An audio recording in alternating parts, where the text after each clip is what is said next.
I'm Dr. LaJoyce Brookshire in studio, flanked by Disney stars today. Aladdin and Frozen and Lion King. We've got Nala and Olaf and Aladdin and, of course, Amelia Gold with us today. So we were just talking to Adrienne about how she walked into this dance, the audition for Lion King late, because in true New York fashion, when you're not from here, you go the wrong way a lot. And, you have to learn that even avenues up, odd avenues down, even streets across, even streets go east, odd streets go west. Yeah, you better learn that or you'll go the wrong way a lot. And I just have to say about the Lion King is whoa. It's just, from the minute Nala hits the stage, even when she's little, she pounces around and, overtakes Simba himself. And it's just that way from the beginning to the end. It's so physical. Yes. I did not know that part.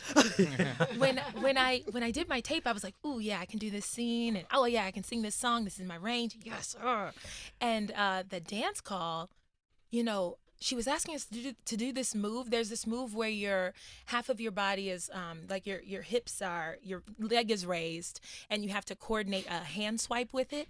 And it was so fast. I was like, "Oh my God, how does anybody do this?" And so I just thought the dance call that we had was the extent of the physicality. There was like one jump, there was a couple of sprints. I was like, okay, I can build up to letting my body understand how this works.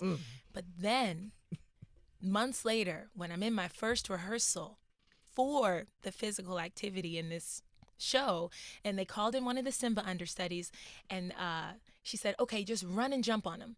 And I said, I'm sorry?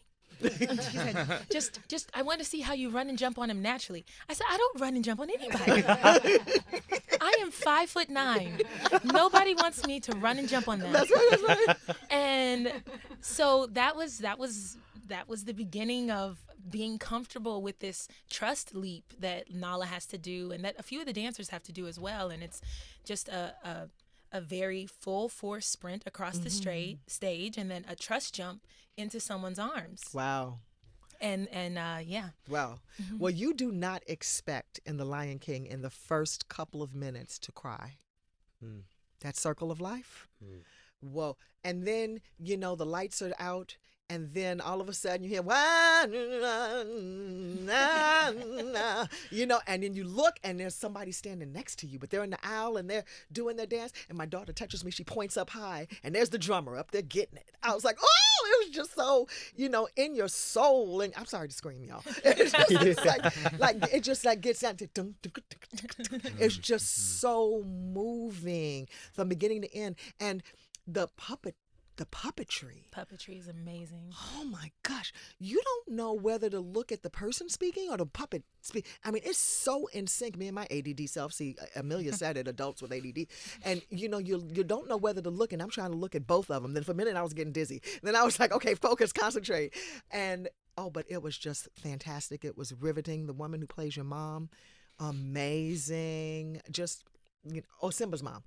Just awesome. The whole thing is just awesome. But so tell me, Adrienne, what you do to stay in shape like that. Because all of these costumes are skimpy, except Olaf is a snowman. Okay. But Aladdin and all of those girls in Aladdin, my daughter said, gosh, they're all a size 0. But they got these little teeny tiniest of costumes. But I guess that's the time. And, and also his boys, Aladdin's boys who are with him, they are very buff. And there's this one guy, the one who's the prince. Oh, yeah.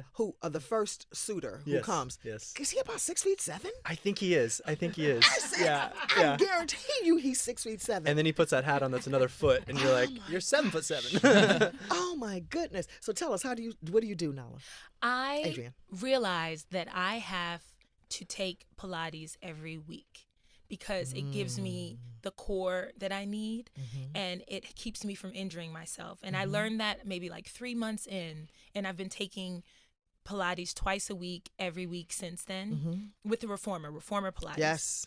And what else do? I take Epsom salt baths. I drink about a gallon of water a day. Yes. I try to schedule in massages when I can, but sometimes on our day off, I just want to sit down. I don't want to do anything. So I appreciate all of you being here on your day off and we're running late.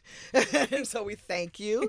So how do you get adequate rest, Chad? Well, it's hard after the show. I don't know. That it's very energizing to me playing Olaf because it's a lot of energy. Yeah, so to get home and then figure out how to decompress. So usually it's emergency that has melatonin in it. Yes. And I'll take that right when I get home just because I get wired. I'm like, definitely. because I'm so pumped.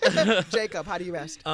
Yeah, I live out of the city, so I take a quiet, dark bus out of the city, and by the time I get off that bus, I'm actually usually back to like homeostasis, like normal, which I've found is my favorite part of the day because you come off this adrenaline high from being in the show, lights, people, thousands, like everything.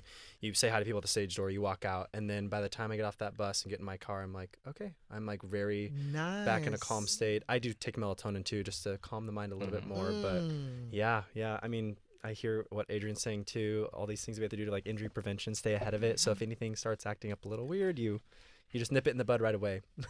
That is good. And Adrienne, so you do massages for your... Yeah, and I take magnesium at night. Good. And it helps me go to sleep and it relaxes my muscles. Same. Sounds like you all have been listening to this show. The most challenging thing about staying pumped up 8 times a week? Ooh, oh man. The fact that you're a human and you're not a robot, and so sometimes your 100% show isn't there, and it might be your 89% show or your 92% show, and learning. That's when the technique comes in and the training comes in and the discipline comes in, because you learn how to get through that show regardless of if you're battling a little bit of a cold or if you have a sinuses acting up or if you're just feeling fatigued just from life. That's the most challenging part. Doing your best whenever you don't feel your best. Okay. All right. Do you all agree with that? Do you agree with that? In our dressing room, we have a hard truths jar because I joined the show right before the holidays and we did so many shows. And it wasn't even that I didn't want to be there. It's just like I hurt.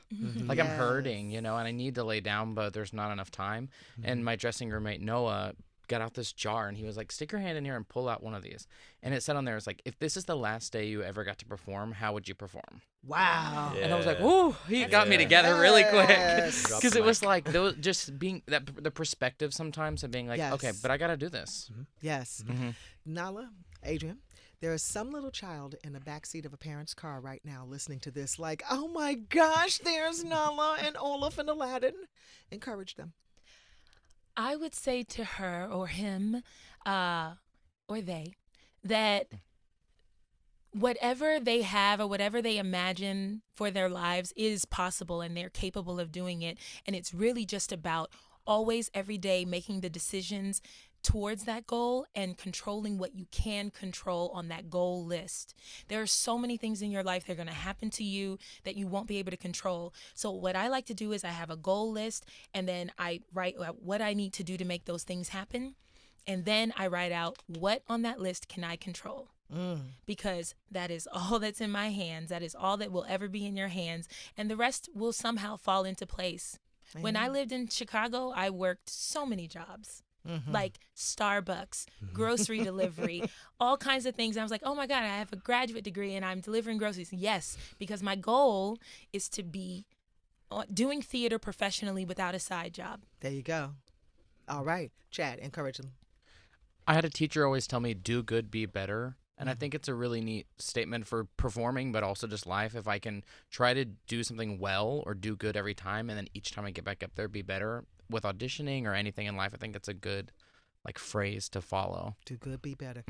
What's your message? I would say if you have a heart for the arts or a passion for it, pursue it until that passion or that fire runs out. And if it never does, then keep trucking. There you go. Yeah. Amelia, what do you say to the child? I say, look into yourself and find what you love, whatever it is, and keep on going despite what people say to you, because every single person in this room, I'm sure, had many people tell them that they weren't good enough, that they didn't look right, or they didn't move right, or they didn't sing right. And there was a teacher behind all of these artists who believed in them, supported them, and many times also families and friends that believed in them and supported them, and just go forth and keep doing what you love. That's always the answer. So make a real commitment to yourself this year. Make sure your vision is clear for 2020. Go see a Broadway show.